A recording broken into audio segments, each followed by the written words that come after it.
holiday getaways, and changing directions in your 30s and 40s. This is episode 8 of My $1 Million Life.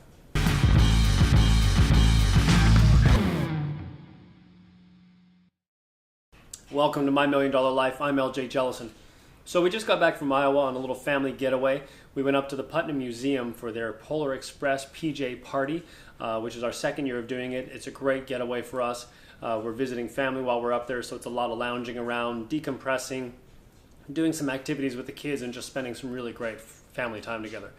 While I was up there, I had a couple of things pop up to me.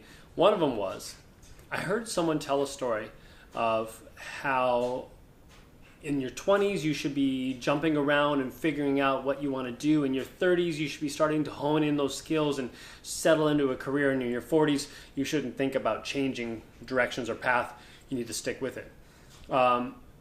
I want to call baloney to all of that. I think that if you take 100 years and you whittle them down and say by 30 and 40 you need to be rock solid in what you're doing, if you're not happy doing what you're doing, that's 60 years of unhappiness. I got to tell you, that doesn't sound like a good deal to me. For me, when I think about creating my $1 million life, there is no time limit on changing direction. There's no time limit on changing your mind. There's no time limit on finding what you're passionate about. Maybe you went through 20s, 30s with hard knocks. Maybe you got to 40 and finally found the gift. You can't change gears because you should be settling into something. No. There's no way. To put limitations on yourself to that degree, for me, limits the freedom that you have of expressing yourself, of being creative, of taking control of your $1 million life. I think for everyone, we need to think about our futures and our roles in society and our roles in community with a much more open framework, in that anything that comes into your life can be taken, adapted, and moved with forward. You take it and move on. To limit that and be, stopping things like this because I'm 40 and I need to stay in my comfort zone, my box. Imagine all the things that present themselves to you that you're not willing to take part of because you need to play it safe or you need to have found your career. That for me, that seems like a emotional, spiritual suicide. But to each their own. I don't really mean that in that. I think you should live free regardless. So anyway, moving on. I have run into a couple people though who are in the midst or have completed changes. Went from a 40-hour work week, 9 to 5, found something that they're passionate about that they were doing on the sideline, and came to that breaking point where they're like, okay, do I stick with my 9 to 5 or do I go with this?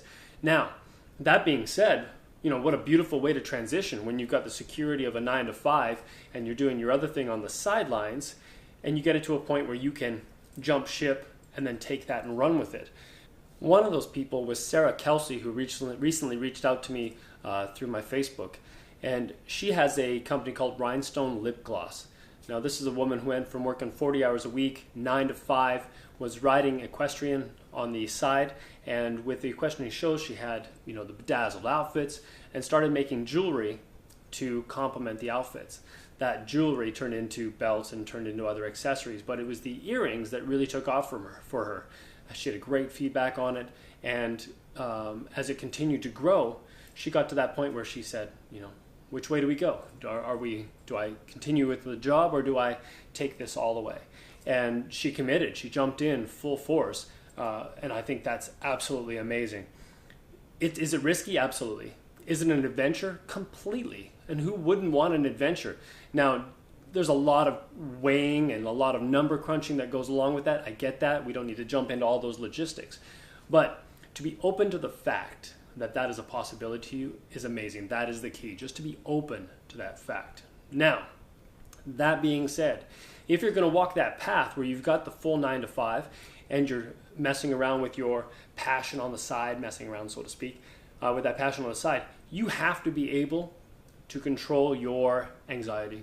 You have to be able to realize when the spider web of brain activity goes and you can't focus on where you are. You have to be able to take a step back, a deep breath, focus, and then chart your path. Take inventory of what you have going on. When we have so many projects going on, for me it's Sunday night. I get to Sunday night and there's like a bell that goes off of me, and there's a tinge of anxiety, and I'm like, all right, it's time for me to check my calendar, see what I've got going on tomorrow so I can wrap my brain around it. Once I wrap my brain around what I have going on in the week, everything calms down and I'm ready to go again. Now for you it might be something completely different that gets you calmed down, but know that that is what's going to happen. Once you have your 9 to 5 and a project here, and maybe then you get into charity work and you're doing this, all of those projects have a tendency, when you calm, when you settle, to spring up on you. And you need to be able to find a way to take those projects and sort them out before you start your week, or whenever that tension moment comes to you. So just a little tip, know that you're going to get sprung on.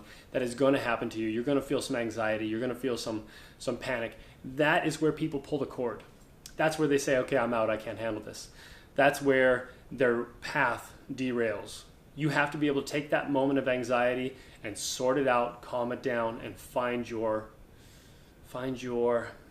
reality, find your calm in it so that you can focus and attack.